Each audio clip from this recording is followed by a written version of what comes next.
Assalamualaikum warahmatullahi wabarakatuh. Alhamdulillahirabbil alamin wassalatu wassalamu ala sayyidil mursalin wa ala alihi wa ashabihi ajma'in wa man tabi'ahum bi ihsanin ila yaumiddin. Asyhadu an la ilaha illallah al-qawiyyul matin wa asyhadu anna Muhammadan abduhu wa rasuluhu as-sadiqul amin. Amma ba'd. Hadirin dan hadirat, ikhwan dan akhwat yang dimuliakan oleh Allah Subhanahu wa taala. Pada malam ini alhamdulillah Allah kembali kumpulkan kita dalam hidangan majelis ilmu yang dengannya kita beribadah kepada Allah Subhanahu wa taala. Oleh karenanya marilah kita luruskan niat agar ibadah kita ini tidak ada yang bisa menandingi, tidak bisa ditandingi oleh ibadah-ibadah yang lain. Sebagaimana Imam Ahmad mengatakan, talabul ilmi la ya'diluhu syai' idza sahhat niyyah. Menuntut ilmu itu tidak ada yang bisa menandingi keutamaannya jikalau niatnya baik, niatnya lurus, bukan mengharap pujian ataupun pengakuan. Dan kita bersyukur pada malam ini kita dipertemukan kembali dalam keadaan sehat walafiat dan dalam keadaan waktu luang, sehingga kita bisa menyempatkan diri untuk berjumpa dengan saudara seiman, untuk bisa kembali duduk di majelis ilmu yang mana Allah Subhanahu wa taala telah menjadikan menuntut ilmu merupakan wasilah agar derajat kita diangkat di sisinya. Sebagaimana Allah katakan, yarfa'illahu alladhina amanu minkum walladhina utul ilma darajat. Allah Subhanahu wa taala akan mengangkat derajat orang-orang yang beriman di antara kalian dan orang-orang yang diberikan ilmu beberapa derajat. Tentunya kemuliaan yang hakiki bukan mulia di sisi manusia, bukan mulia dikarenakan harta, bukan mulia disebabkan tahta, bukan mulia dikarenakan memiliki banyak pengikut, akan tetapi kemuliaan yang hakiki adalah kemuliaan di sisi Allah Subhanahu wa taala. Dan cara meraihnya adalah dengan jalan takwa kepada Allah Subhanahu wa taala. Dan kita menuntut ilmu merupakan salah satu jalan takwa, karena ia adalah jalan yang diperintahkan oleh Allah dan Rasulnya. Allah katakan, wa qur rabbi zidni ilma. Katakanlah wahai Muhammad, ya Rabbi, tambahkanlah aku ilmuku, tambahkanlah untukku ilmu. Begitu juga Allah katakan, fa'lam annahu la ilaha illallah. Ketahuilah bahwasanya tidak ada zat yang berhak untuk disembah kecuali Allah Subhanahu wa taala. Jadi perintah dari Allah Subhanahu wa taala untuk kita terus belajar. Begitu juga Nabi kita sallallahu alaihi wasallam telah memberikan kepada kita motivasi yang sangat banyak sekali untuk menuntut ilmu, yang mana sampai-sampai para ulama mengumpulkan hadis-hadis tentang menuntut ilmu dalam kitab-kitab mereka. Imam Bukhari misalkan dalam sahihnya membuat bab Kitabul Ilmi, kitab yang menjelaskan tentang ilmu. Begitu juga sebagian ulama yang lain sampai mengumpulkan 40 hadis tentang ilmu, tentang keutamaan ilmu dan ulama. Begitu juga kita tahu bersama dengan akal kita bahwasannya tidaklah ilmu itu sebuah ujian, melainkan jikalau orang disebutkan dia itu alim atau pandai atau terpelajar, pasti dia senang. Akan tetapi jika orang disematkan kepadanya kebodohan, pasti dia tidak suka. Orang benci dikatakan kepada dia, engkau orang bodoh, betul kan? Kamu bodoh, orang pasti tidak suka. Kata sahabat Ali bin Abi Thalib, cukuplah itu sebagai keutamaan ilmu dan kejelekan dari kebodohan. Maka marilah kita angkat kebodohan dalam diri kita dengan terus belajar, karena inilah jalan untuk menggapai ilmu. Rasulullah SAW katakan, innamal ilmu bitta'allum. Ilmu itu diperoleh dengan belajar. Dan belajar tentunya perlu diperhatikan adab. Para salaf kita mengatakan dahulu kala, bil adabi yufhamul ilmu. Dengan adab maka insya Allah ilmu akan didapatkan. Pada malam ini kita akan kembali lanjutkan kajian kita dengan pembahasan yang telah kita jelaskan sebagiannya di pertemuan yang lalu, yaitu tentang 10 pilar dalam mendidik anak. Betul? Pada pertemuan yang lalu kita sebutkan ada baru 4 ya. Kita sebutkan 4. Ada yang ingat apa yang pertama? Ya, saya kira yang belum nikah bakal jawab, ya kan? Ternyata yang sudah menikah menjawabnya. Istri yang salihah. Betul.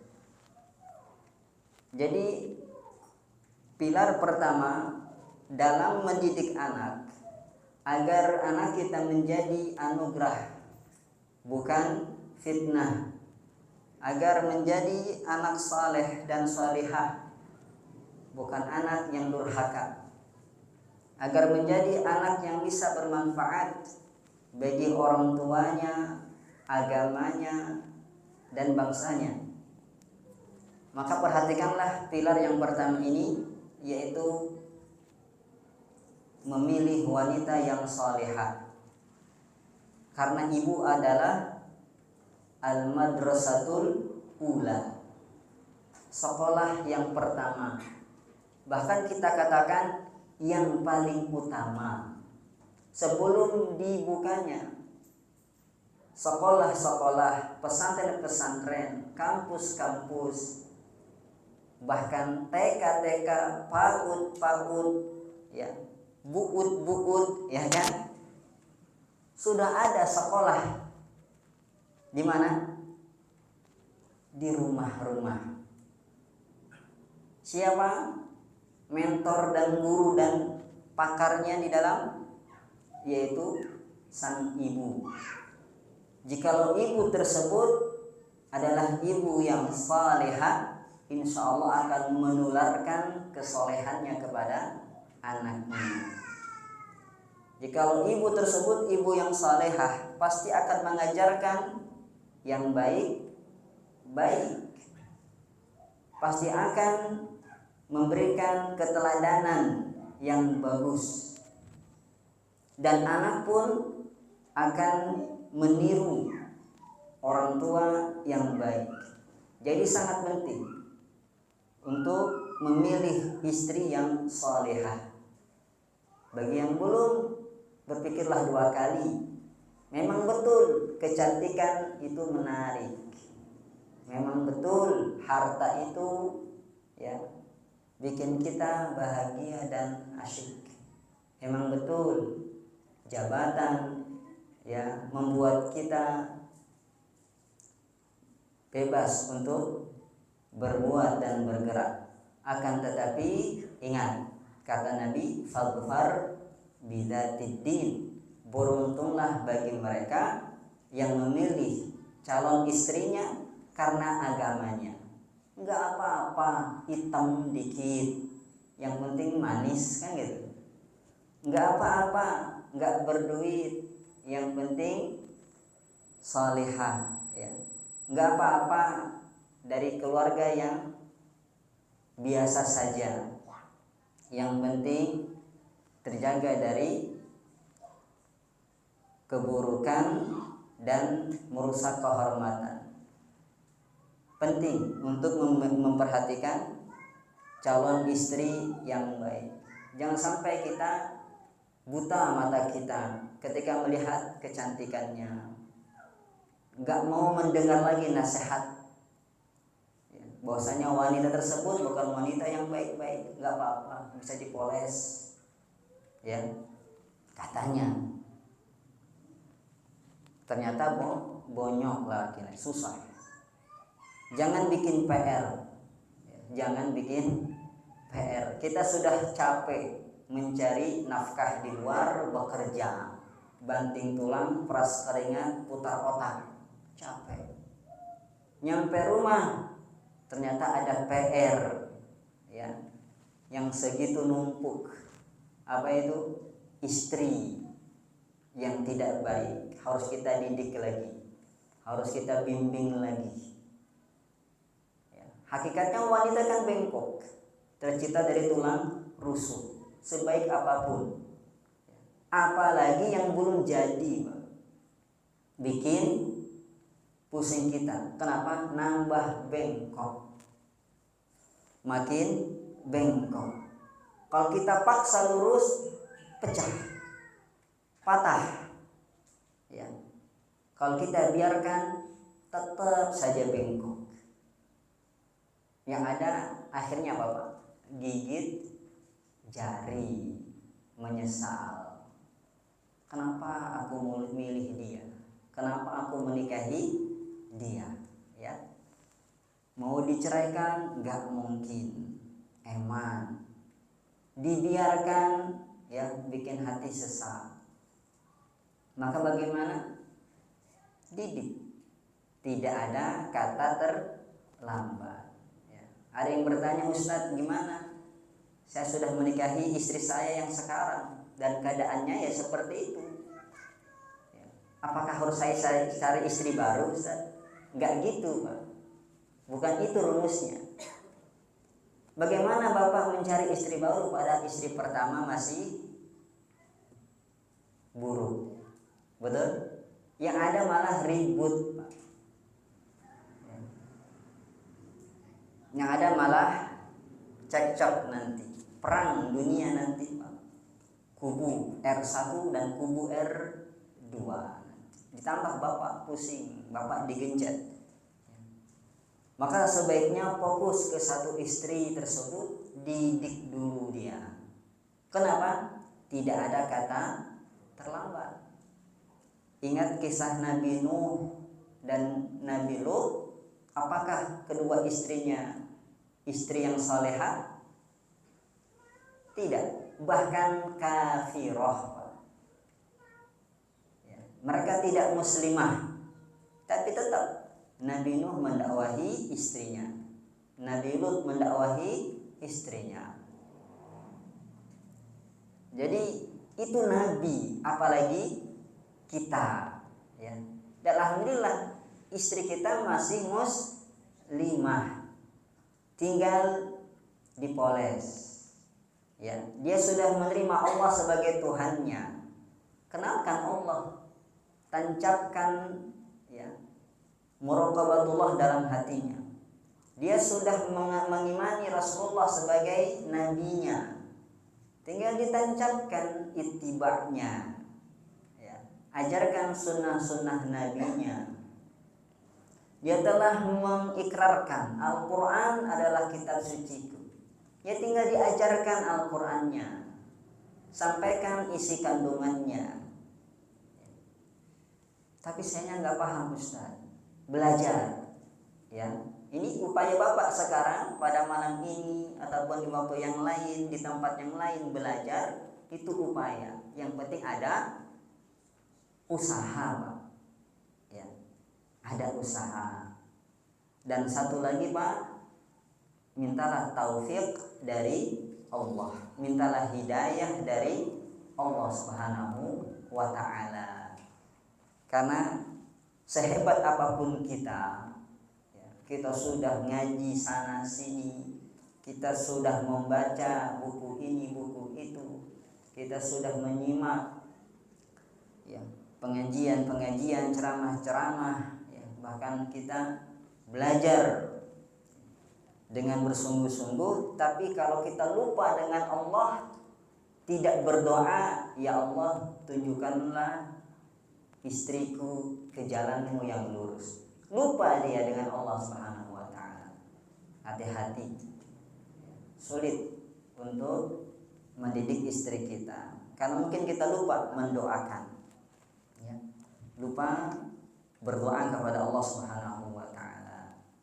Karena Allah lah yang memiliki hak prerogatif hidayah. Apa kata Allah kepada Nabi Muhammad ketika beliau kekeh pengen pamannya Abu Thalib masuk Islam? Kata beliau, kata Allah, innaka la tahdi man ahbabta. Hai Muhammad, sesungguhnya engkau tidak akan bisa memberikan hidayah kepada orang yang kau cintai. Apa enggak? Ayat ini sangat memukul orang-orang yang cinta kepada seseorang, pengen dia baik, suami kita, orang tua kita, istri kita, teman, sahabat kita dan lain sebagainya yang kita cintai, ternyata apa? Allah enggak ngasih hidayah. Oleh karenanya mintalah kepada Allah Subhanahu wa ta'ala. Itu dia istri yang salihah. Kemudian yang kedua apa Pak? Menanamkan ketauhidan kepada anak kita. Kenalkan dia kepada Tuhannya, Allah Subhanahu wa ta'ala. Kenalkan siapa penciptanya, kenalkan siapa yang menciptakan alam ini. Kenapa kita harus menyembah Allah Subhanahu wa ta'ala? Tanamkan ketauhidan kepada anak kita, maka insya Allah mudah untuk memupuk nilai-nilai keimanan yang lain, nilai-nilai keislaman yang lain. Kenapa? Karena tauhid dan iman adalah pondasi. Itu rahasia kenapa dakwahnya para nabi itu berhasil, Pak. Karena mereka mulai dari pondasi dahulu. Jikalau pondasinya kuat, baik, kokoh, maka dia siap untuk menerima perintah dan larangan, Pak. Dulu Bapak, Ibu, sebelum mengenal tauhid, mengetahui, mempelajari tauhid, akidah yang lurus, berat enggak? Berat enggak ketika ada perintah sholat 5 waktu? Berat enggak ketika ibu disuruh menutup aurat, memakai hijab, apalagi bercadar? Disuruh kita mengamalkan ini sunnah Nabi, itu sunnah Nabi, berat tidak? Berat. Tapi ketika tauhid sudah tertanam dalam diri kita, masya Allah, sekali kita mendengar, oh ini firman Allah, oh ini sabda Nabi, langsung Pak mudah semangat kita mengamalkan agama ini. Karena pondasinya kuat, tauhidnya kokoh. Makanya ibunda kita Aisyah mengatakan radhiyallahu ta'ala anha, kalau seandainya ayat-ayat Quran yang pertama turun kepada kami, larangan minum khamar, larangan berzina, tidak mungkin kami taat, tidak mungkin kami terima. Coba perhatikan ayat-ayat Makkiyah, yaitu ayat-ayat yang turun ketika Nabi Muhammad belum hijrah. Apakah berkaitan tentang hukum syariat? Tidak. Berkaitan tentang tauhid, tentang surga dan neraka. Itu ternyata Allah juga ingin mengajarkan kepada kita tahapan dalam mendakwahi. Begitu juga dalam mendidik anak kita, ya. Tanamkan pondasinya dahulu. Dengan pondasi yang kuat, tauhid yang kokoh, akan lahir apa Pak? Dua. Pertama, al-istislam, taslim, tunduk, patuh. Ada perintah, laksanakan. Ada larangan, tinggalkan. Yang kedua, ini yang penting, muraqabatullah, merasa diawasi oleh Allah Subhanahu wa ta'ala. Kenapa? Karena tidak ada yang lebih besar di hatinya, tidak ada yang lebih agung di hatinya kecuali Allah Subhanahu wa ta'ala. Makanya walaupun syubhat, syahwat, ajakan kepada keburukan, ya, itu menyerang anak-anak kita atau menyerang kita, kita bisa menghadapinya. Lihat Nabi Yusuf alaihi salam, ya. Beliau di kandang macan, Pak. Gak ada orang ketiga. Bahkan kata Allah, wa ghulliqatil abwab, dan pintu-pintu ditutup. Pintu gak cuma satu, Pak. Pintunya berlapis-lapis. Yang katanya sampai 7 lapis, Allahu a'lam, berlapis-lapis. Allah enggak mengatakan dan pintu ditutup, enggak. Dalam surat Yusuf itu kisah yang sangat penting diajarkan kepada para pemuda, kisah Nabi Yusuf ini. Dan pintu-pintu itu ditutup. Terus plus apa? Perempuannya yang mau, Pak. Kira-kira pemuda sekarang, ya, digoda oleh wanita yang rupawan dan jutawan dan negarawan, Pak. Kira-kira gimana, Pak? Kelompok-kelompok, ya. Gimana? Ada yang belum nikah di sini? Ya. Atau mau menikah lagi, ya kan? Berat godaannya. Wanitanya yang mau. Waqalat haitala.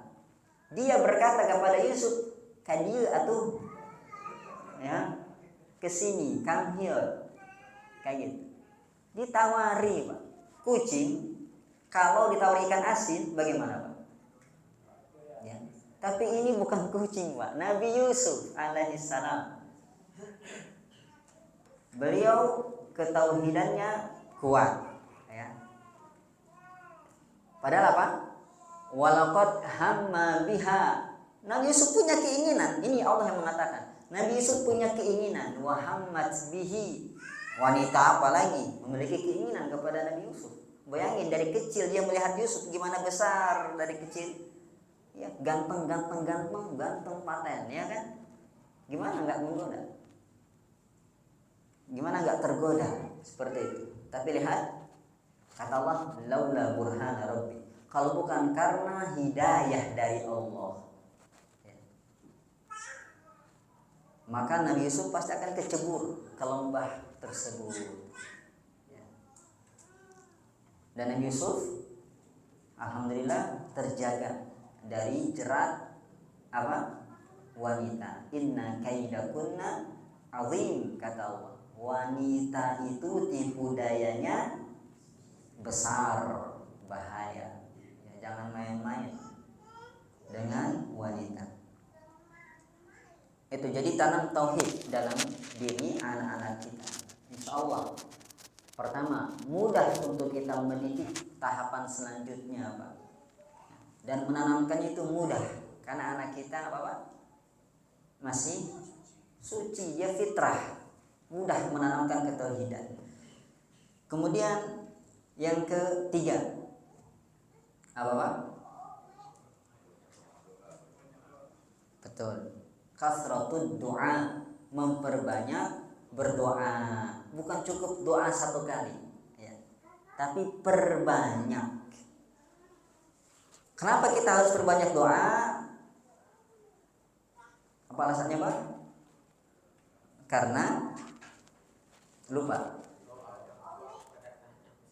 Itu yang kedua. Yang pertama, karena mumtaz, karena taufik datang dari Allah Subhanahu wa taala tadi. Ya, taufik. Jangan lupa berdoa. Yang ngasih anak siapa? Allah. Yang ciptakan anak siapa? Allah. Yang menguasai hati hamba siapa? Allah. Maka kita minta kepada penguasa hati, kepada pencipta alam, kepada zat yang mengatur alam ini untuk membimbing anak kita kepada jalan yang lurus. Ya. Alasan kedua tadi, karena doanya orang tua itu mustajab. Rasulullah SAW katakan, salasu da'awat mustajabat la syakka fihinna. Ada 3 doa yang pasti mustajab, tidak akan tertolak. Ya. Yang pertama, da'watul mazlum, doa orang terzalimi. Yang kedua, da'watul musafir, doa orang musafir. Yang ketiga, ini dia, da'watul walid liwaladi, doanya orang tua untuk anaknya. Jaminan dari Allah, tinggal kita doakan tiket ini. Sudah mendoakan anak kita, Pak? Di setiap sujud kita doakan. Ya, cari waktu-waktu mustajab, sepertiga malam doakan. Ketika turun hujan doakan anak kita. Ketika anak bikin kesel kita doakan. Ketika kita terzalimi doakan anak. Ya, gak perlu sibuk doain orang yang menzalimi kita. Ada doa mustajab. Saya kena tipu. Saya berdoa untuk anak saya lah. Langsung ingat anaknya. Daripada kita mengucapkan ucapan yang enggak benar kepada anak kita ketika kita marah, anak kita bikin kesel, jangan bilang dasar anak setan, berarti bapak setan. Dia kan anak bapak. Ya, jangan mendoakan keburukan. Setan kan apa, Pak? Adu, musuh. Mau jadi anak kita musuh untuk kita? Jangan. Doakan yang baik. Rasul melarang kita, la tad'u ala anfusikum wa la tad'u ala auladikum. Jangan berdoa buruk atas diri kalian, jangan berdoa buruk atas anak kalian. Ya. Ambil pelajaran dari Jurej, anak yang soleh, senang ibadah. Cuma masalah dia apa? Kurang ilmu, Pak. Ketika ibunya manggil, wahai Jurej, Jurej bertanya dalam hati, ya Allah, sholatku apa orang tuaku? Maksudnya apa? Aku batalin ini sholat atau aku temui orang tuaku? Penuhi panggilan Allah. Enggak, dia malah apa, Pak? Milih sholat sunnahnya. Udahlah, sholat aja. Panggilan kedua, wahai Jurej, gak nyamut juga. Ya Allah, sholatku apa orang tuaku? Milih sholat dia. Yang ketiga, wahai Jurej, tetap dia milih sholatnya. Apa yang terjadi? Ibunya kesal, ibunya pun mendoakan. Ya, jangan dicontoh ya ibu-ibu. Kalau anak bikin kesel, jangan contoh ibu Jurej ini. Ya, doakanlah kebaikan. Apa kata ibunya Jurej? Wahai Jurej, semoga Allah tidak mewafatkanmu sampai kamu melihat wajah para pelacur. Sampai kamu melihat wajah para pelacur. Ternyata betul. Ya, suatu ketika Jurej difitnah oleh wanita, ya, pelacur. Bahwasanya dia menghamili wanita tersebut. Padahal wanita tersebut berzina dengan orang lain, dengan penggembala sapi. Yang kebetulan memang tempat gembala sapinya dekat tempat ibadahnya Jurej tersebut, di perbukitan. Maka sang raja pun menahan wanita tersebut karena pelanggaran, Pak. Ya, nggak boleh hamil nggak ada bapaknya, ini pelanggaran. Ditangkap sama sang raja. Wanita tersebut diadili, ditanya, wahai wanita, siapa bapak dari anakmu ini? Jurej. Ya, padahal bukan Jurej. Wanita tersebut dan fitnah. Jurej yang ahli ibadah itu, ya. Maka sang raja mengutus pasukan, hancurkan tempat ibadahnya. Tangkap Jurej, datangkan dia kepadaku. Dihancurkan, Pak. Ya, tempat ibadah Jurej. Dan Jurej pun diarak ke kediaman, ke istana raja untuk diadili. Sepanjang perjalanan dia melewati apa, Pak? Ketemu sekelompok para pelacur yang ikut menonton. Itu si Jurej ditangkap. Sok soleh tapi salah, ya kan? Malah menghamili wanita, malah berzina. Lihat apa yang terjadi, Pak? Betul, Jurej pun tersenyum dia. Oh, ini dia doa ibuku. Karena ketika ibunya berkata doa buruk, Jurej mendengar ketika sholat. Ya, saking kesalnya ibunya. Wahai Jurej, semoga Allah tidak mewafatkanmu sampai kamu melihat wajah para pelacur. Dia pun tahu, oh ini dia balasan ya terhadap perbuatanku tidak memenuhi panggilan orang tua. Ya. Padahal memenuhi panggilan orang tua hukumnya apa? Wajib. Kalau sholat sunnah hukumnya apa, Pak? Sunnah. Maka batalkan sholat sunnah kita untuk memenuhi panggilan orang tua kita. Tukimin, iya mah, belikan terasi, siap mah. Padahal lagi sholat duha dia. Ya. Tapi dibatalkan karena tahu ilmunya. Jurej nggak tahu ilmunya, ibadah terus. Ya, itulah maksud Nabi SAW.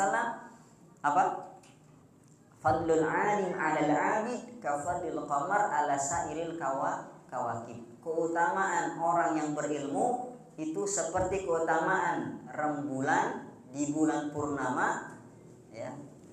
Seperti bulan purnama di atas para bintang-bintang. Kalau bulan purnama muncul, apakah cahaya bintang tersisa? Tidak, Pak. Habis, kalah sama cahaya bulan purnama. Itu dia. Jadi perbanyak doa, ya. Jangan sampai salah doa, ya. Apalagi nggak berdoa. Doakan anak kita. Kalau dia lagi sedang sekolah, doakan. Ya Allah, berikan dia pemahaman. Seperti Nabi, Pak. Nabi melihat Ibnu Abbas dipeluknya sama Nabi. Allahumma faqihhu fiddin. Ya Allah, pahamkan dia agama. Tuh. Padahal Nabi bukan orang tuanya Ibnu Abbas, betul? Ya. Bukan orang tua tapi mendoakan. Apalagi kita orang tua yang sudah punya lampu hijau. Hei bapak, hei ibu, doamu mustajab. Gunakan, ya, gunakan. Para salaf dahulu mengatakan, kalau seandainya aku memiliki doa yang mustajab, maka aku akan gunakan untuk mendoakan pemerintah, pemimpin. Tuh. Sekarang bapak tahu punya doa mustajab, ya, doa pamungkas. Jadi bapak nanti pulang kajian dari sini jangan cemburut lagi, Pak. Senyum. Kenapa Pak senyum? Jangan main-main sama saya. Saya punya pusaka ini, ya kan? Punya doa mustajab, senjata pamungkas. Ya, lihat anaknya bandel, Allahumma faqihhu fiddin, ya kan? Doa, ya Allah pahamkan dia dalam urusan agama. Kayak gitu. Hadapi dengan senyum, sejengkel apapun kita kepada anak kita. Walaupun sudah besar, Pak, mereka tetap butuh doa kita, ya. Selama dia belum dicabut nyawanya oleh Allah Subhanahu wa Ta'ala. Karena rata-rata di sini mungkin anak-anaknya sudah pada besar, ya, sudah besar. Apakah berguna doa itu? Tetap berguna. Dan alasan ketiga kenapa perbanyak doa, ini rahasianya para salaf dalam mendidik anak. Yang paling terdepan Rasulullah mendoakan Ibnu Abbas. Yang paling dahsyat di antaranya adalah siapa? Al-Fudail bin Iyad yang memiliki anak namanya Ali. Bandel Pak, sudah gede bandel, tapi masya Allah didoakan oleh Fudail bin Iyad tanpa bosan. Ya Allah, anakku Ali sudah kudidik tapi gak mempan. Aku sudah bimbing tapi gak benar-benar juga. Maka didiklah dia untukku ya Allah. Ajarkan dia untukku ya Allah. Begitu. Senjata terakhir. Kemudian yang keempat, betul Pak? Apa itu? Lindungi anak dengan zikir. Karena teladan kita Rasulullah SAW melakukannya. Beliau mendoakan siapa? Hasan, Husain. U'idhukuma bikalimatillahit tammah min kulli syaitanin wa hammah wa min kulli ainin lammah. Aku menitipkan perlindungan kepada untuk kalian kepada Allah Subhanahu wa taala. Dengan apa? Dari apa? Min kulli syaitan min kulli syaitanin wa hammah. Dari syaitan dan dari penyakit. Wa min kulli ainin lammah, dan dari pandangan yang tercela, pandangan hasad. Ini penting. Anak kecil tuh mudah sekali bikin orang iri. Anaknya putih banget. Anaknya ganteng. Anaknya lucu. Hati-hati. Bentengi mereka dengan zikir. Bentengi mereka dengan zikir. Lindungi mereka. Mereka gak punya benteng Pak. Maka kita yang bentengi. Nah kita bentengi diri sendiri dengan zikir pagi petang. Makanya ketika masih kecil bentengi dengan zikir tadi. Gak hafal, baca qul a'udzu birabbil falaq, qul a'udzu birabbin nas, ya, tiupkan ke anak kita. Itu benteng juga. Nah, baru kalau sudah bisa diajari, ajarkan dia zikir pagi petang, ya. Kalau perlu beli buku ukuran 1, beli, banyak dijual, ya. Zikir pagi petang, itu benteng. Bentengnya bukan sembarang benteng, Pak. Dari setan terlindungi, betul? Dan dari penyakit terlindungi, dan dari air terlindungi, dan dari hewan berbisa, ya, berbisa. Al-Imam At-Tabari rahimahullahu taala pernah, ya, suatu hari dia disengat oleh kalajengking. Beliau introspeksi diri, ya, nggak biasanya saya kena kalajengking ini. Ternyata ya pada pagi hari dia lupa, ya, nggak berzikir. Zikir pagi, zikir pagi. Biasakan zikir pagi dan petang. Bahkan Bapak, sebenarnya melindungi anak itu sejak apa? Buat anak, ya. Sebelum Bapak membuat anak, ya, dengan berhubungan intim, doa, betul? Apa doanya Pak? Ini paling hafal. Allahumma jannibna syaitan wa jannib asyaitan ma razaqtana. Ya Allah, jauhkanlah kami dari syaitan. Jangan sampai setan ikut bersetubuh dengan kami. Dan jauhkanlah anak yang Engkau berikan kepada kami dari syaitan juga. Tuh. Kata Nabi, ya, fa innahu in kana qudira lahu, kalau seandainya dia ditakdirkan memiliki anak dari hubungan pada malam itu, ya, niscaya setan tidak akan memudaratkannya. Tuh, jaga anak kita semenjak kita sebelum buat anak. Doa dengan doa tersebut. Kemudian ketika sudah lahir, bentengi dengan zikir. Itu teladan dari Nabi Shallallahu Alaihi Wasallam. Tentunya apa? Banyak faidah melindungi anak kita lemah Pak, sekecil nggak bisa menjaga dirinya sendiri, maka ya, jagakan ia kepada Allah Subhanahu wa taala. Yang kedua, mengajarkan anak untuk selalu ingat Allah. Betul Pak? Ya, ajarkan dia untuk ingat selalu kepada Allah. Caranya tadi biasakan dia zikir. Ya, sudah zikir belum nak? Sudah. Ya, makan tadi sudah berzikir belum? Sudah baca doa belum? Ajarkan. Makanya biasanya kalau di TPK kan biasanya pelajarannya apa Pak? Selain Al-Quran, menghafal doa harian. Jangan anggap sepele, itu program bagus, pelajaran bagus. Mendekatkan anak kepada apa? Zikrullah, zikir kepada Allah Subhanahu wa taala. Ya. Apa kata Allah? Ana ma'ahu idza zakarani. Aku akan bersama dia selama dia mengingatku. Tuh, ma'iyah dari Allah Subhanahu wa taala. Bukan ma'iyah zat, tapi ma'iyah apa Pak? Penjagaan. Jadi Allah jaga anak kita. Ya, jaga dari bahaya. Ya, jaga dari kemaksiatan. Penting menanamkan zikir kepada anak-anak kita. Kemudian sehingga apa? Yang ketiga, sehingga terjauh dari kelalaian. Ini bahaya zaman anak sekarang Pak. Tantangan zaman sekarang dari anak itu apa? Lalai. Lalai dari Rabbnya. Lalai dari kewajibannya. Itu kalau sudah sama HP, apalagi main game, azan pun gak kedengar Pak. Kayak gitu. Hati-hati. Nah, ini muskilah di sini. Kita kurang menanamkan zikir kepada anak kita.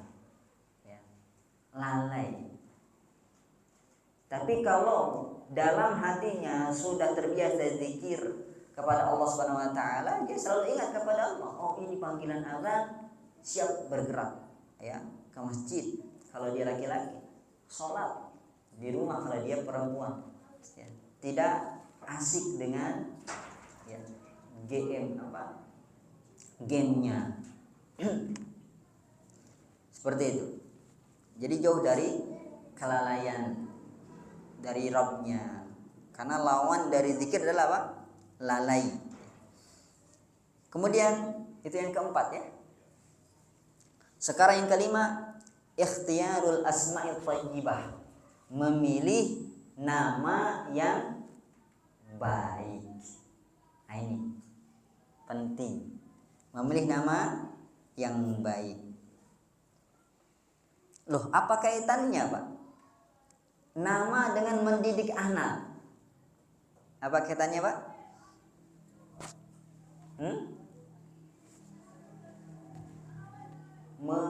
Mindset Pak. Pola pikir.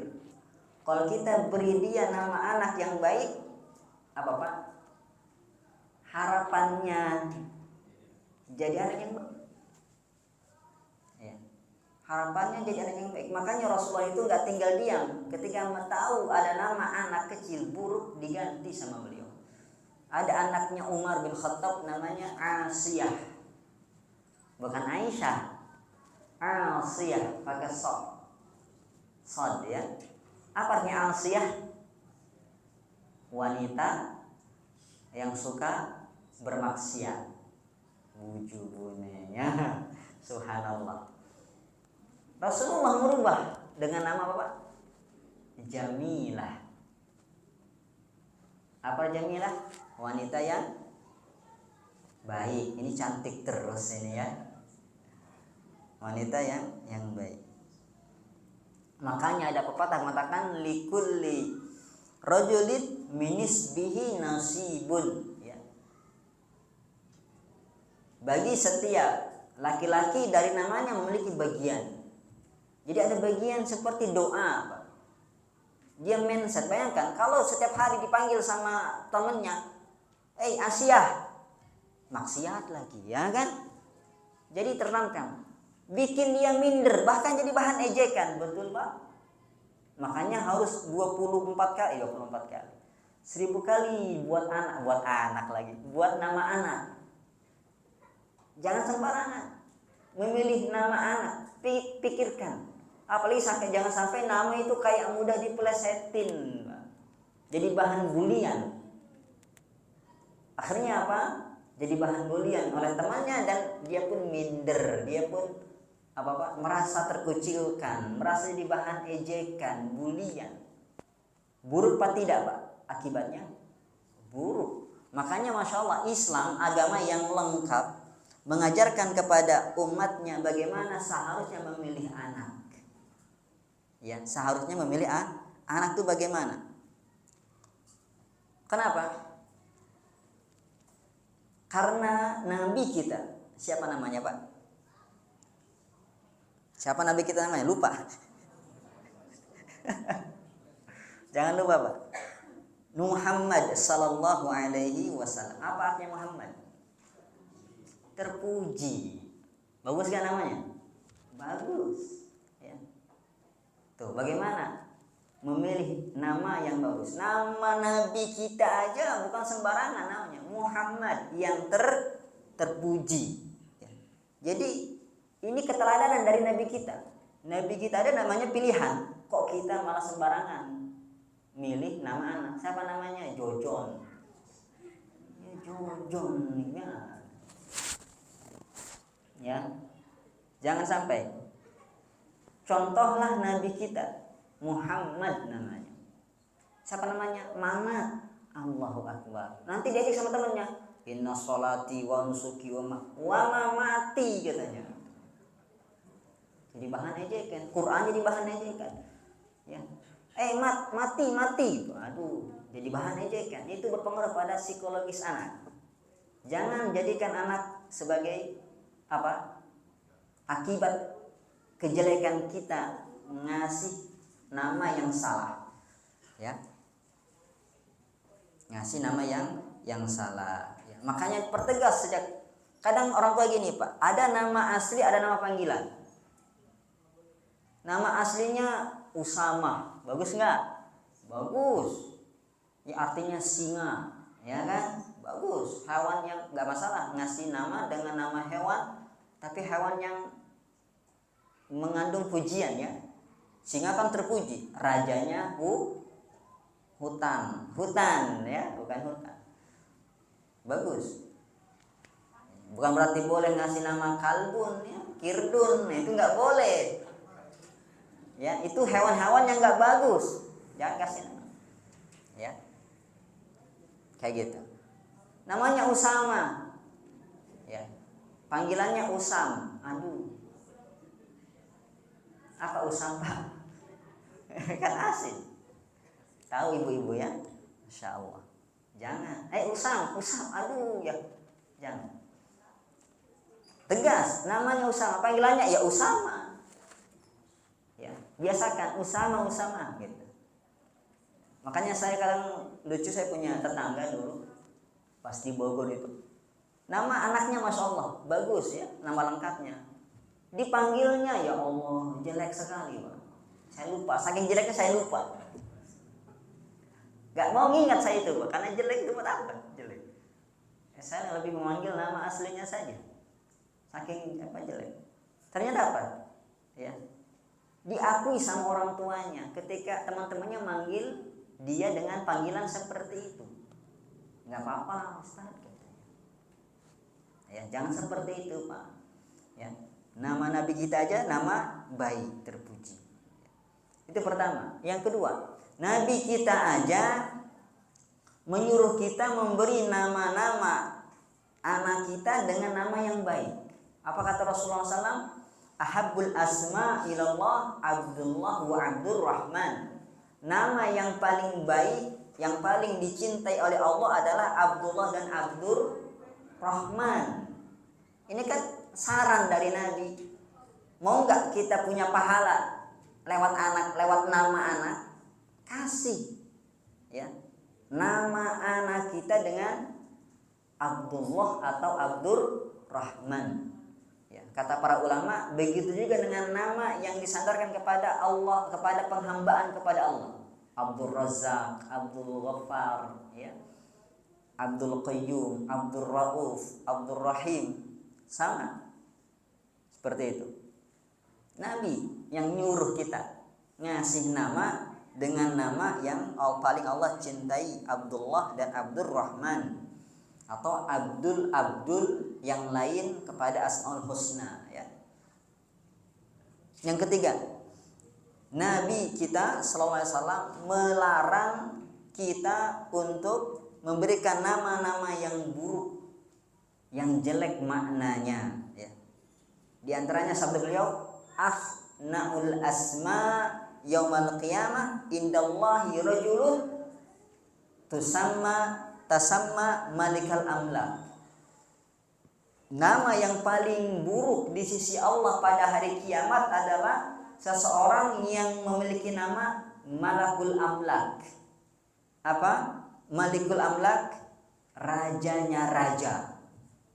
Jelek Pak, nggak boleh kita ngasih nama-nama seperti itu ya. Makanya dilarang ngasih nama-nama orang-orang yang kafir. Namanya siapa? Fir'aun. Loh kenapa? Kan kata Ustadz ngasih nama dengan nama yang ada dalam Al-Quran. Kok saya temukan banyak sekali nama Fir'aun nih, kayak orang terkenal ini. Terkenal keburukannya. Coba kenapa nggak Musa saja? Kenapa Fir'aun? Keren Ustadz, Fir'aun. Belum ada yang punya. Kalau Musa tetangga saya itu Musa Ustadz. Saya mau buat tandingan Ustadz ya. Allahu Akbar. Mungkin baca Quran doang beliau, nggak ada beliau mengkaji tafsirnya. Nggak tahu siapa Fir'aun ini.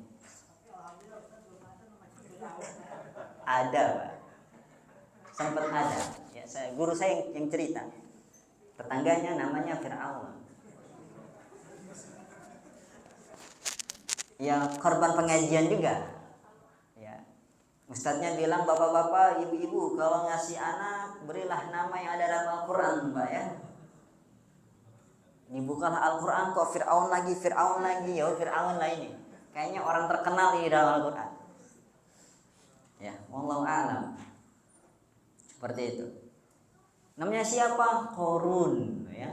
Allah, nggak boleh Korun ya, Kirun.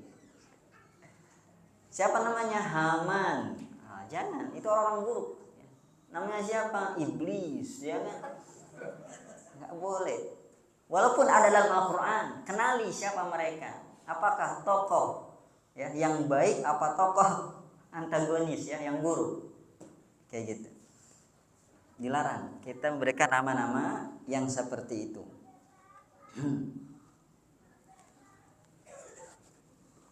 Begitu juga Nabi SAW. Ini penting kita perhatikan nama ya. Alasan keempat, Nabi SAW suka merubah nama-nama yang jelek ya, nama-nama yang jelek menjadi nama-nama yang baik. Kayak tadi putrinya siapa? Umar ya, bin Al-Khattab radhiyallahu taala anhu. Namanya Asiyah dirubah menjadi Jamilah ya. Atau nama yang menandingi Allah Subhanahu wa taala. Ada seorang sahabat namanya Al-Hakam. Apa? Namanya dipanggil dengan Abul Hakam. Namanya Abul Hakam. Nanya Nabi, namamu betul Abul Hakam? Nah, namanya Sureh. Nama Abul Hakam ini pemberian kaumku, karena aku itu ya suka memberikan putusan yang bijak. Ketika kaumku ada yang berselisih, mereka datang kepadaku, aku ngasih putusan, mereka saling ridho dengan putusanku, puas ya dengan putusanku. Aku pun digelar dengan Abul Hakam. Kata Nabi, nggak boleh. Kamu punya anak? Punya ya. Siapa yang paling besar? Sureh. Maka kamu Abu Sureh ya, seperti itu. Nabi SAW. Kemudian yang kelima, karena di akhirat kelak kita bakal dipanggil dengan nama kita Pak ya. Akan dipanggil dengan nama kita. Rasulullah SAW mengabarkan hal tersebut. Di hari kiamat nanti, innakum tud'auna bi asma'ikum wa bi asma' abaikum. Kalian di hari kiamat nanti bakal dipanggil oleh Allah dengan apa Pak? Nama kalian ya. Dan nama ayah-ayah kalian. Maka pilih nama yang baik. Jangan sampai kita malah apa? mengecap, memberikan nama yang buruk kepada anak kita. Karena kalau dipanggilkan di hadapan manusia, di hadapan hamba Allah Subhanahu wa taala yang lain yang jumlahnya banyak.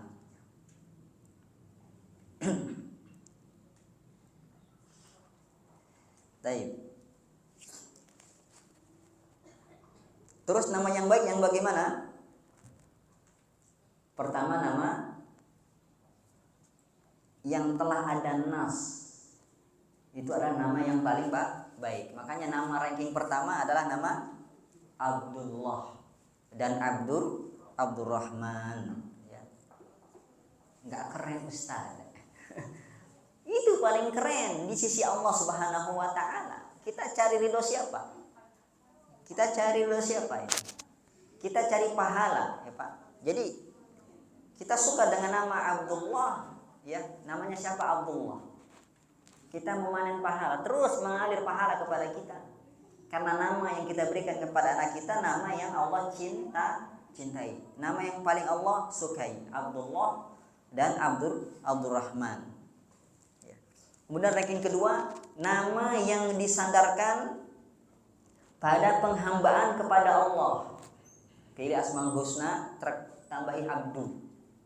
Contoh, Abdur Rahim, Abdur Rauf, Abdur Razzaq, Abdul Qayyum, Abdul Latif, ya, Abdul Hakim, ya, Abdul Hayy, Abdul Hayy, Abdul Razzaq, Abdul Ghafur, ya, banyak.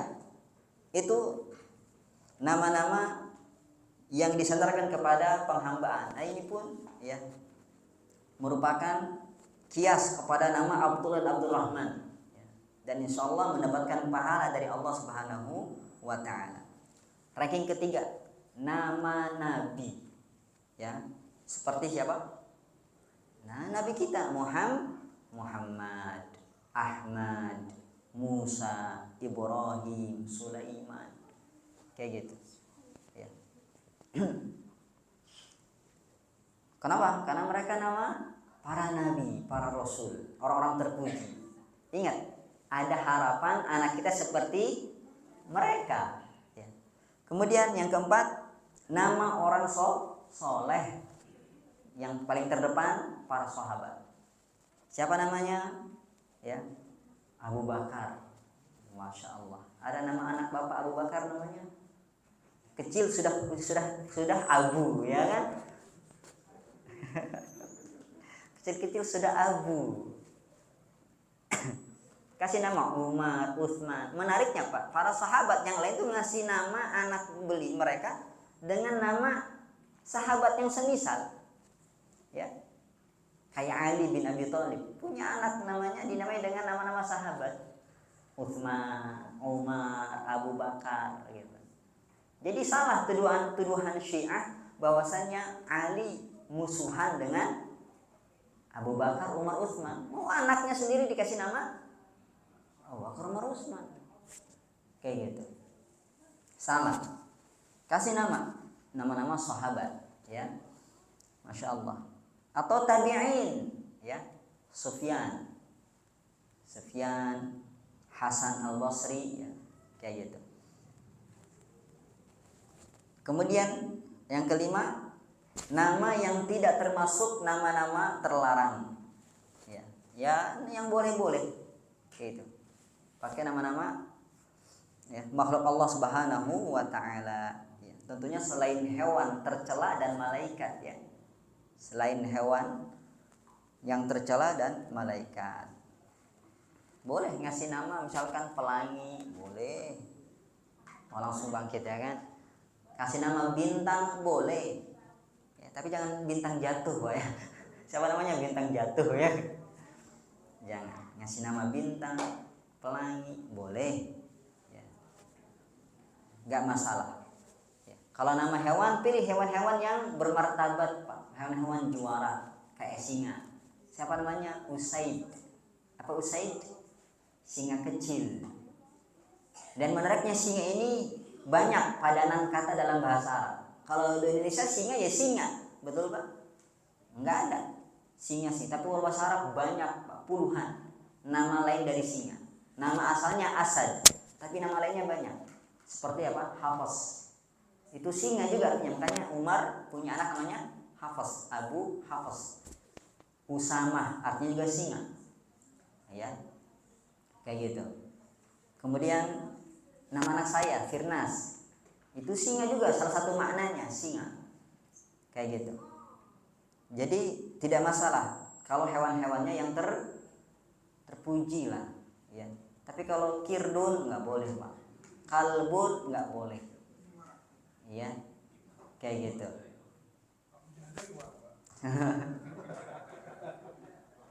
Entah apa gitu betul nama boleh yang asli, tahu gimana? Nggak tahu. Jadi jangan salah milih nama. Di antara yang sering terjadi di masyarakat, ngasih nama disandarkan kepada agama. Seperti apa? Nasiruddin, Samsuddin, siapa lagi? Taqiyuddin, Nazaruddin, Syarafuddin, Muhyiddin, ya, Saifuddin. Itu kata para ulama jangan. Makruh hukumnya, ya, makruh. Kenapa? Para ulama membencinya. Para ulama membenci. Ya. Siapa yang paling berjasa dengan agama ini, Pak? Siapa namanya? Saifuddin, pedangnya agama. Ya, jangan.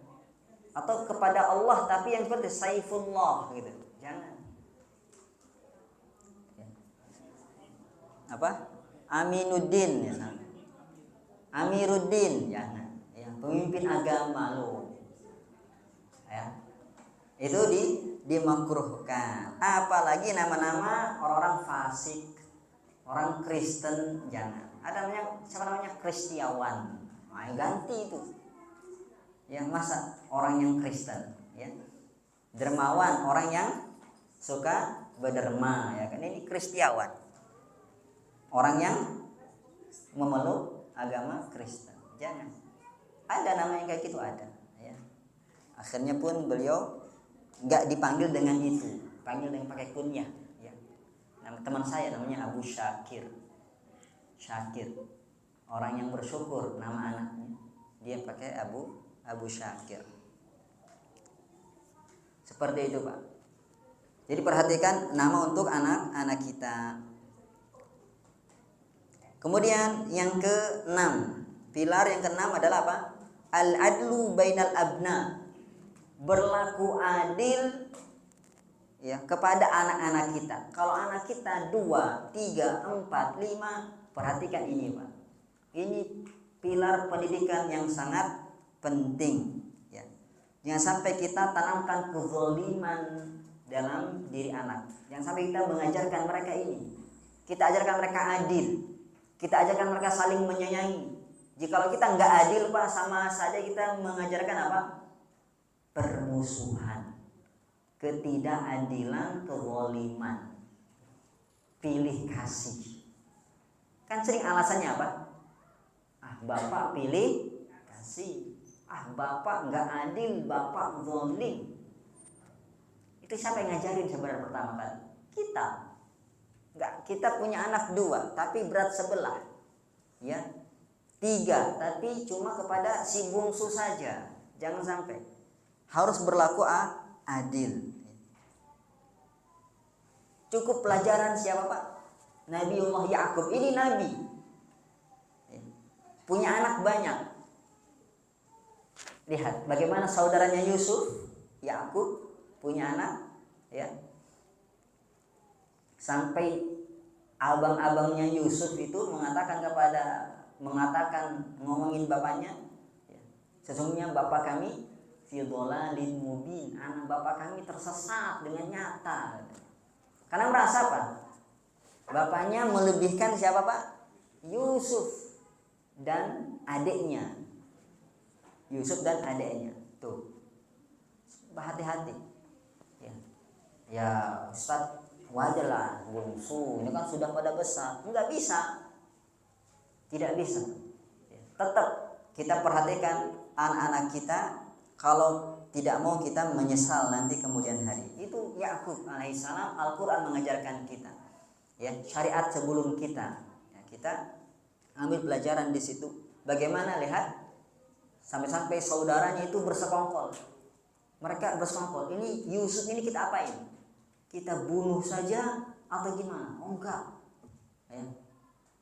Kita masukin dia ke dalam sumur, dan kita nanti datang kepada bapak kita dengan baju Yusuf yang kita sudah lumuri dengan apa?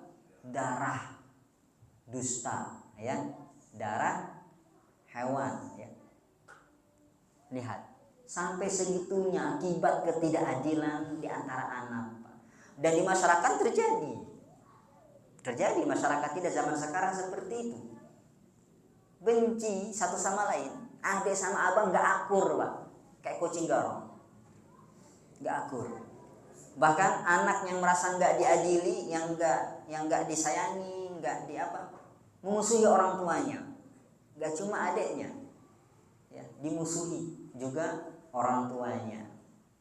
Ketika tua udah, biarkan saja kamu yang ngurus bapak, ya. Kenapa? Kamu kan yang sering disayang sama bapakmu, kan gitu. Aku kan nggak dipedulikan, nggak diperhatikan. Apa-apa selalu kau yang menang, ya kan? Kayak gitu. Kalau dikasih hadiah, kamu yang dikasih, saya enggak. Hati-hati, Pak. Itu akibat jangka panjang. Makanya perhatikan syariat Islam ini apa? Dia tuh akibatnya jangka panjang, Pak. Maslahatnya jangka panjang. Nabi SAW sendiri mempraktekkan ini, Pak, mempraktekkan keadilan. Ya. Dalam Sahih Bukhari, ya, dari Nu'man bin Bashir radhiyallahu taala anhuma, bahwasanya bapaknya itu apa? Memberikan kepada Nu'man sebidang tanah. Dan istri dari Bashir, yaitu bapaknya Nu'man, merasa janggal dengan hal seperti ini, karena anak mereka gak cuma Nu'man, ada anak-anak yang lain. Cuma Bashir ini yang ngasih hadiah kepada anaknya sebidang tanah, ya, cerita kepada istrinya bilang merasa janggal, ya. Tunggu dulu lah, coba kamu datang kepada Nabi, jadikan dia saksi atas hadiah ini. Lihat, ibu ini firasatnya masya Allah kuat, bakal cekcok ini nanti kalau seperti ini. Ya, makanya bapak dengerin ucapan istri, ya, jangan sok benar terus lah, ya. Jangan sok benar. Kadang istri itu melihatnya, ya, dia paling paham gimana anak-anaknya itu. Ya. Abi mau belikan baju si anak yang paling besar ini, kata istrinya jangan, dia nggak suka. Pokoknya ini jangan. Dengarkan masukan istri, ya, kayak gitu. Apalagi kalau ditambahi, ini tambahi, ya kan, uangnya takut kurang, karena ibu paling paham tentang anak. Kata istrinya, coba datangi Rasulullah, jadikan dia sebagai saksi, ya, atas hadiahmu ini. Maka Bashir pun datang kepada Rasulullah SAW. Nabi pun bertanya, "A'taita saira waladika hada misla hada?" Apakah engkau memberikan hadiah ini kepada anakmu yang lain juga? Kata Bashir, enggak. Aku hanya ngasih Nu'man saja hadiah tersebut. Apa kata Nabi SAW? Ittaqullah i'dilu baina auladik. Ya, bertakwalah kepada Allah, berlakulah adil di antara anak-anak engkau. Tuh. Bahkan dalam riwayat lain, ini, ya, la ushhidu ala zur, aku enggak mau menjadi saksi atas kezaliman ini. Kayak gitu.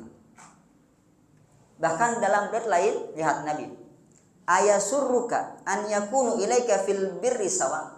Mau enggak kamu itu diperlakukan baik oleh semua anakmu? Tuh. Jadi begini, Pak, kalau kita baik kepada sebagian anak, ya anak itu aja yang baik kepada kita. Anak yang enggak diberi bakal menjadikan kita apa, Pak? Musuh, membenci kita, membenci adik-adiknya, ya, kayak gitu. Makanya Nabi memberikan pertanyaan seperti ini. Akhirnya apa? Akhirnya Nu'man Bashir pun menarik lagi pemberiannya. Menarik lagi nggak masalah Pak. Membatalkan pemberian. Ya, usahakan Bapak kalau ngasih anak tuh adil. Walaupun mungkin beda itemnya. Ya terkadang umur belum cukup.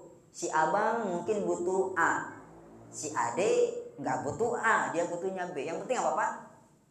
Berikan mereka semua hadiah. Jangan ini diberi, ini enggak sama sekali. Jangan.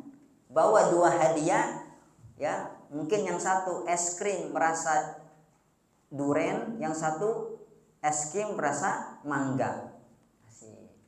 Seperti sesuaikan dengan kebutuhan anak masing-masing. Jangan sampai berbuat tidak adil. Bahaya. Nanti dia bisa durhaka kepada kita dan bisa bermusuhan dengan saudara-saudaranya. Ada pertanyaan sampai sini Bapak? Silahkan Ibu. Ya silakan.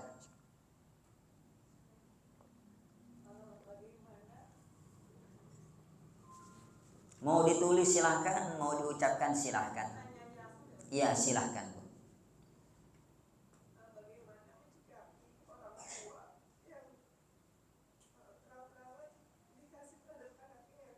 Apa? Terang-terangan? Pilih kasih. Oh, pilih kasih, ya.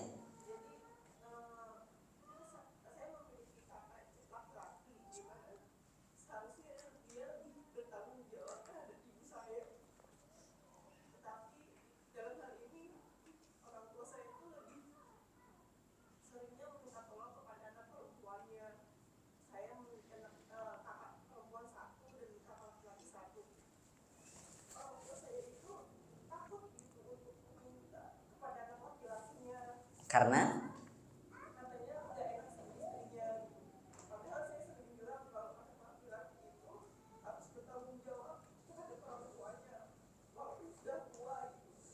dan anak laki-laki nggak sadar juga.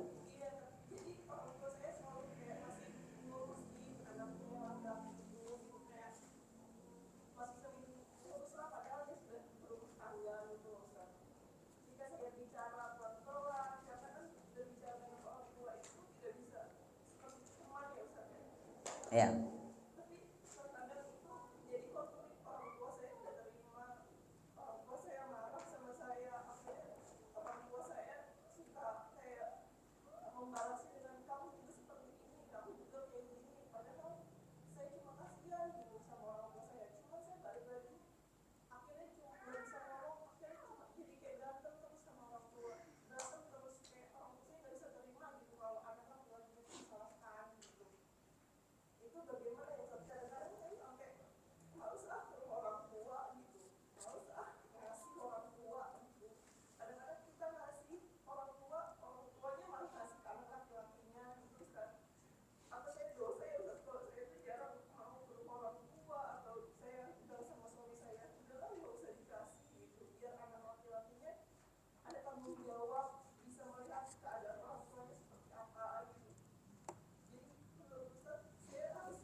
Ibu sudah bicara dengan abang ibu enggak? Dengan kakek yang laki-laki, abang laki-laki itu. Apa katanya?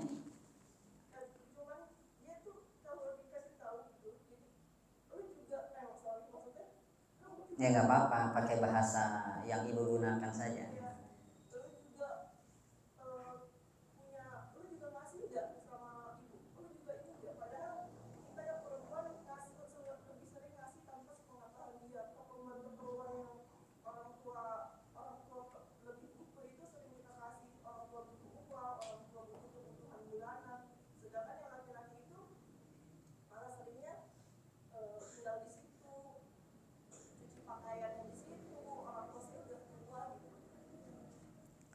Iya, ini ibu pak ibu yang udah sepuh, apa masih lengkap atau cuma ibu saja?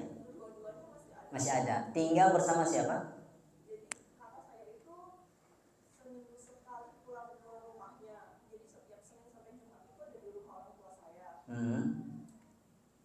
Abang.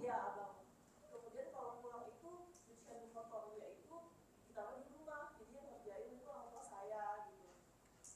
Jadi kalau dihitung dari pendapatan bulanan kakak saya itu sebenarnya dia mampu ngasih jauh lebih banyak dari anak perempuannya gitu kan. Tapi benar-benar kayak perhitungan banget sama orang tua kayak, padahal orang tuanya ini kayak apa-apa pun selalu diusahain buat anak laki-lakinya walaupun dia udah menikah. Kadang-kadang main ke sini ke Parung ya, pulang kayak pikirannya di rumah tuh ada anak laki-lakinya kayak anak bayi yang nggak bisa makan sendiri, yang nggak bisa cari uang. Padahal dia mampu gitu, tapi tetap kayak harus ngalahin ke orang tuanya, harus ngurusin makannya, ngurusin pakaiannya gitu. Tapi kalau dia pas gajian ditahan-tahan gitu, maksudnya dengan alasan buat masa depan, buat masa depan. Sedangkan orang tua itu kan sebenarnya masa depannya juga gitu kan. Iya. Orang tuanya itu udah ada penghasilan yang tinggal mengharapkan dari anak walaupun nggak banyak. Cuman nggak tahu kenapa ya, saya cuma bisa doain aja. Tapi terkadang ketika kita kasih tahu orang tua itu marah, nggak terima gitu. Jadi kayak, kamu juga salah, kamu juga gini-gini. Padahal kita ngeliat orang tua kasihan, tapi orang tuanya malah membela terus anak laki-lakinya. Akhirnya saya sempet nggak ada komunikasi sama orang tua gitu, karena saya ngerasa udahlah, saya ngomong pun percuma, malah dicari-cari kesalahan saya juga, dibalik-balikin. Jadi bener, dedikasi terhadap anak itu mengakibatkan konflik terhadap anak itu sendiri kepada orang tuanya gitu. Iya. Jadi saya kayak, saya ngasih pun kayak nggak ikhlas gitu. Iya. Ibu berapa bersaudara? Saya 3 Ustaz. 3. Berarti abang yang paling besar ini yang Kakak saya yang cowok itu di tengah. oh di tengah. Berarti ibu bungsu. Iya. Yang perempuan yang pertama? Yang perempuan yang pertama kebetulan itu anak tiri malah. Oh gitu Saya ya. ini lebih perhatian, semuanya alhamdulillah di cover sama kakak saya yang perempuan itu. Iya. Taib. Jadi yang saya pahami memang si abang ya anak kedua ya itu tinggal bersama orang tua Senin sampai Jumat ya. Taib. Untuk Sabtu Minggunya kemana? Pulang dia ke rumah istrinya. Iya, dia pulang ke rumah. Oh iya. Sedangkan kakak dan ibu tinggal tidak bersama orang tua kan gitu. Iya. Sama suami ya. Iya. Tapi begini, menghadapi ya orang lain siapapun, ya, kaidahnya itu yang pertama mulai dari diri kita. Maksudnya apa? Dengan menasihatinya. Itu pertama, dengan menasihatinya. Menasihati langsung bicara karena biasanya ya, apalagi itu saudara kita sendiri, hilangkan rasa sungkan segan. Kalau orang lain iya, betul? Kita menasihati orang lain, tetangga kita saja terkadang segan, teman segan, tapi itu abang kita sendiri atau orang tua kita sendiri, nasihati dia, hadapi dengan kita langsung. Kalau tidak mempan, nggak cukup sekali, bicarakan mungkin dari aspek lain, atau dari tema lain, atau dari kondisi yang lain. Pilih waktu-waktu yang pas. Rasulullah SAW saja ketika ingin menasihati seseorang itu memilih waktunya, timingnya pas. Contohnya, Nabi memberikan pengajaran kepada para sahabat yang ketika apa? Pertama, ketika di ruang apa? Di luar ruangan. Seperti nasihatnya Nabi kepada Ibnu Abbas, ya. Ketika itu Ibnu Abbas boncengan dengan Nabi. Nabi SAW berkata, ya ghulam, inni u'allimuka kalimat. Wahai ananda, aku ingin ngajari engkau beberapa kalimat. Tuh, itu boncengan di atas kendaraan. Kayak gitu. Beda memang suasananya kalau kita nasihati orang di dalam ruangan tertutup, pengap, suntuk. Ya mungkin dia capek, mungkin dia lelah dan lain sebagainya, ngantuk, kita nasihatin makin gak masuk. Tapi kalau kita nasihatin dia di luar, misalkan ketika jalan-jalan, ketika kumpul di luar, bertemu di luar, ya kita bicara baik-baik, nasihati baik-baik, kayak gitu. Dan tentunya yang perlu dinasihati dua arah dari ibu ini. Yang pertama orang tuanya, yang kedua abangnya. Ya. Bicara dengan dua orang ini masing-masing. Dan saya yakin ibu sudah melakukannya, betul Bu? Sudah. Ya, dan tentunya jangan bosan, ya. Enggak mungkin di waktu yang lain atau suasana yang lain ubah kondisi. Ya. Yang kedua, kondisi Nabi yang Nabi suka menasihati ketika makan. Ketika makan, ingat cerita Nabi ketika mengingkari anak kecil, ya gulam samillah, kul biyaminik wa kul mimma yalik. Ini nasihat Nabi kepada siapa? Anak tiri beliau. Ya, tangannya kemana-mana. Nabi menasihati, ya gulam samillah, makanlah bismillah. Makanlah dengan bismillah. Kul biyaminik, makan dengan tangan kananmu dan makanlah dengan dari yang terdekat. Ya. Kayak gitu. Apa kata sahabat ini?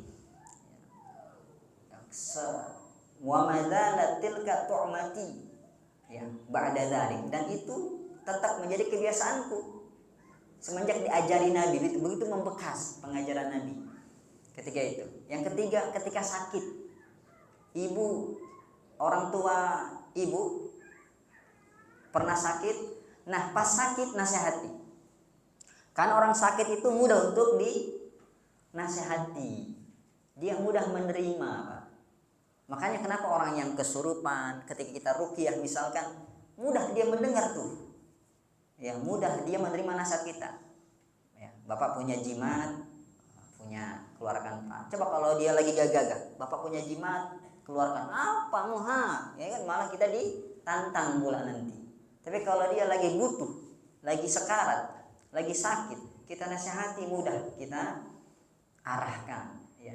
Makanya ketika sakit, coba pilih timing sakit ini, atau timing makan tadi, atau timing ketika di luar. Jadi pilih variatif dalam masalah kita menasihati seseorang, kayak gitu. Tentunya 4 mata. Ini kaidah umum ya. Nggak boleh nasihati walaupun di luar, kita nasihati di depan umum, enggak. Kita lirihkan suara. Kadang orang kalau sudah di luar itu ya nggak ada istilahnya nguping, nggak ada, pasti sibuk dengan masing-masing kan gitu. Tapi kita jangan angkat suara kita. Ya. Minimal dia mendengar ucapan kita. Itu dia. Jadi tinggal ibu pilih timingnya, kondisinya dalam menasehati atau bicara atau sharing lah masalah orang tua ini dengan si abang, atau ketika ibu ngomong sama orang tua. Ini yang sering bela anak siapa? Bapak apa ibu?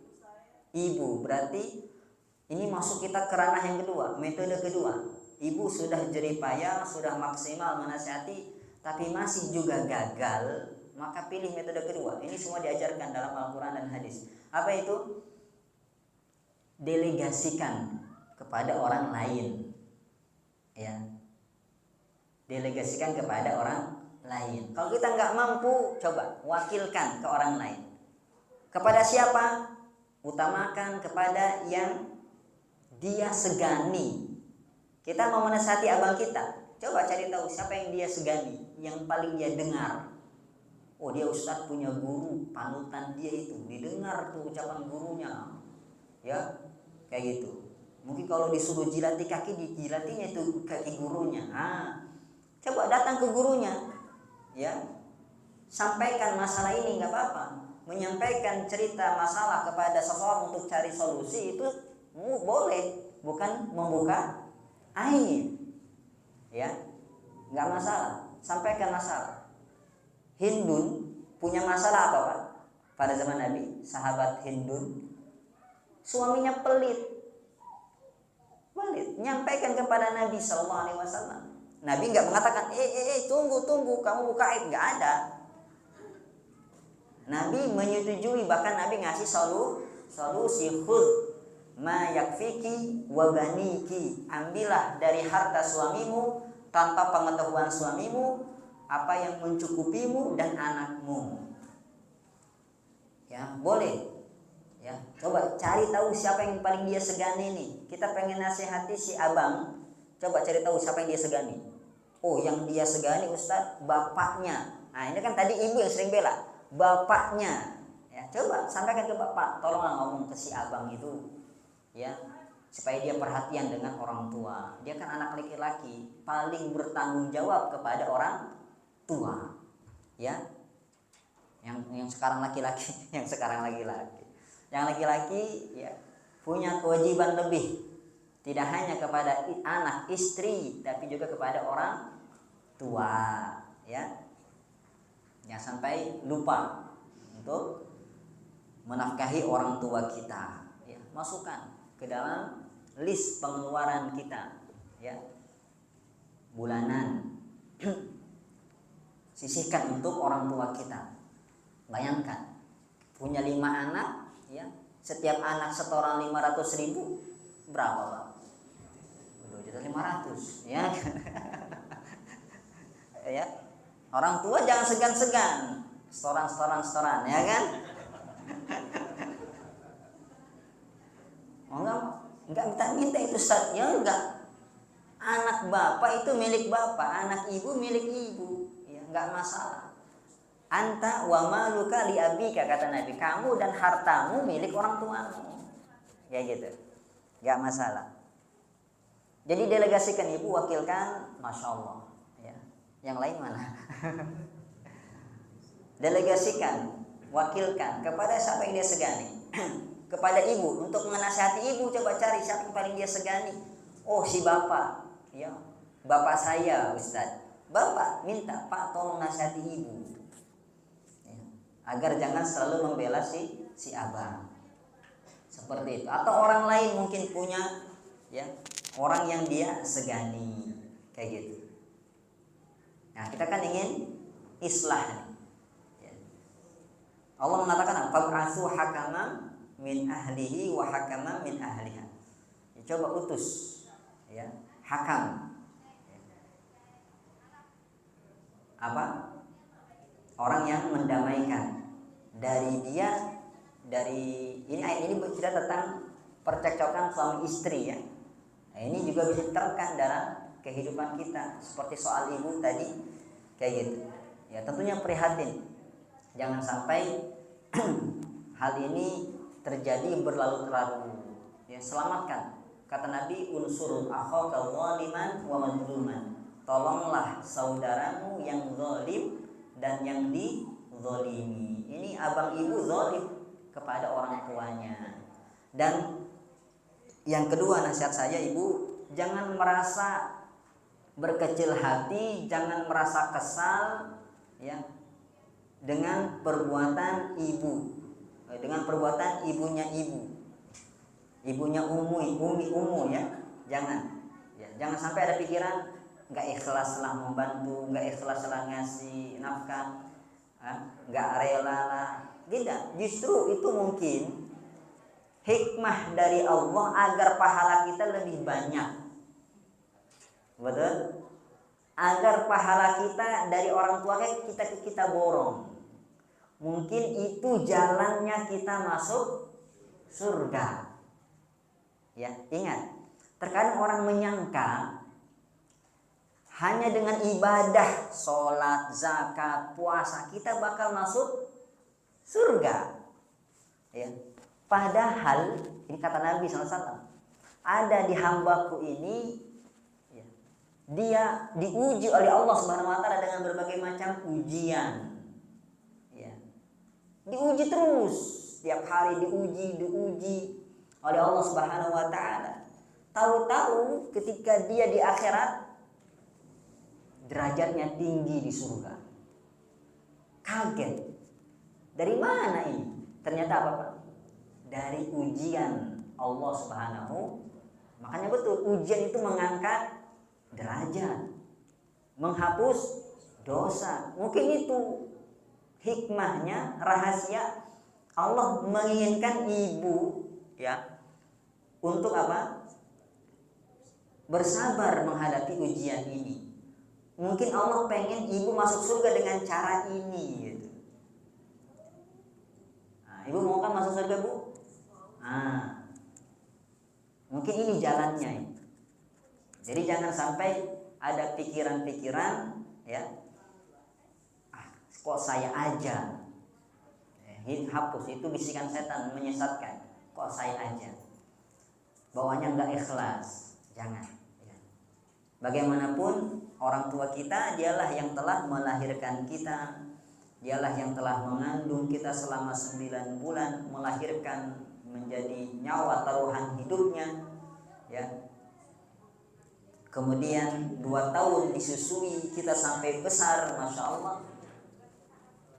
Kita bisa mengenal Allah Subhanahu wa Ta'ala, kita bisa sampai pada derajat seperti ini, itu semua tidak lepas dari apa? Karunia orang tua kita ya.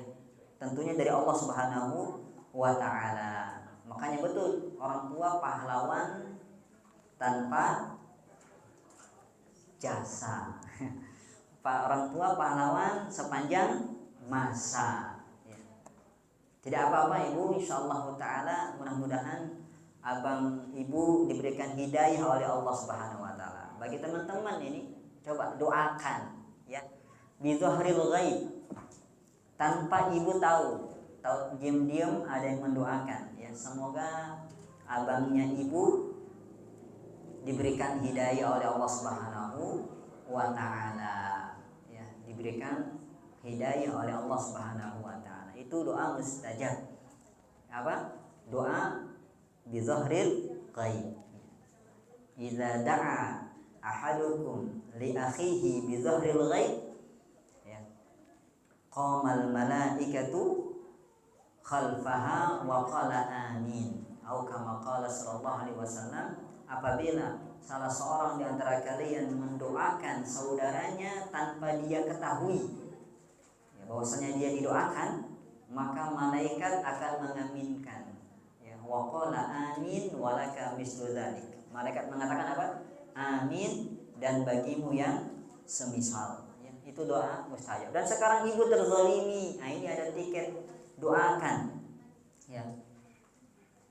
Abang ibu doakan orang tua agar senantiasa mendapatkan bimbingan dari Allah Subhanahu wa Ta'ala. Itu dia Bu. Jadi kesimpulannya ya, lakukan 2 hal. Pertama, teruslah memberikan nasihat ya, dengan berbagai macam cara, timing ya, pemilihan kondisi, pemilihan kata-kata, kemudian tema yang dibahas seperti itu. Jangan pernah bosan, tentunya diiringi dengan doa. Kemudian yang kedua, delegasikan kepada orang yang mungkin dia segani, yang mungkin dia dengar ucapannya ya. Mudah-mudahan dengan cara-cara seperti ini insya Allah ada efeknya. Mudah-mudahan sadar orang tua dan abang kita. Amin ya rabbal alamin. Wallahu a'lam. Mungkin sampai sini, insyaallah kita akan lanjutkan 7, 8, 9, 10. Barakallahu fikum. Subhanakallahumma wa bihamdik, asyhadu an la ilaha illa anta, astaghfiruka wa atubu ilaik. Assalamualaikum warahmatullahi wabarakatuh.